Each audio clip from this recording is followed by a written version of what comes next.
জেনপাস 2027 aspirants, তাহলে এই ভিডিওটা কিন্তু খুব সিরিয়াস তোমাদের জন্য একটা ভিডিও আজকের এই জায়গাটায়।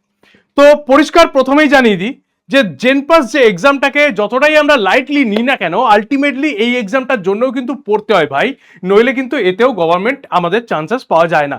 তো এবছরই আমরা র্যাঙ্কের ইনফ্লেশন দেখতে পেয়েছি 2024-এর মতো। তো 2025-এর মতো অনেকেই ভেবেছিলাম খুব ইজিলি এটাকে ক্র্যাক করে ফেলবো, আর এখানে আমরা একটা নার্সিংয়ের সিট বা একটা প্যারামেডিক্যালের সিট আমরা পেয়ে যাবো, কিন্তু অতটাও সহজ নয়। তাই এখন থেকেই তোমাদের বেসটা যদি না রেডি করতে পারো, তাহলে প্লিজ এই জেনপাস পরীক্ষার জন্য তোমরা প্রিপেয়ার্ড হয়েও না, ঠিক আছে?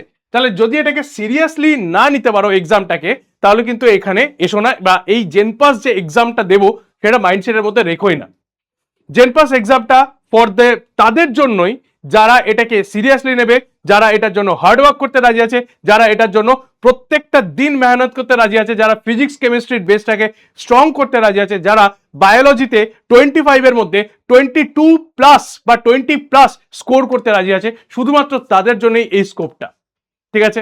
আর অলরেডি জানো তোমরা, পিডব্লিউ বাংলা আমাদের কাছে নিয়ে চলে এসছে নিট অ্যান্ড জেনপাস, তাহলে ব্যাচ 2027-এর জন্য যারা 2027-এর অ্যাসপিরেন্টস রয়েছে, তারা যারা সিরিয়াস অ্যাসপিরেন্টস, আগেই বলে দিচ্ছি, ফর দ্য সিরিয়াস অ্যাসপিরেন্টস যারা রয়েছে, যারা চাইছো যে এই বছরের জেনপাস এক্সামে একটা গভর্নমেন্ট মেডিকেল কলেজের সিট নার্সিংয়ে বা প্যারামেডিক্যালে যেখানে আমি ভর্তি হতে চাই, সেই জায়গার জন্য চাইছো যারা, তাদের জন্য এই ব্যাচটা কিন্তু, ঠিক আছে? ওকে, তাহলে ব্যাচটা চেক আউট করে নিও, ডেসক্রিপশন বক্সে হয়তো লিঙ্কস দেওয়া থাকবে, সেখান থেকে দেখে নিতে পারবে।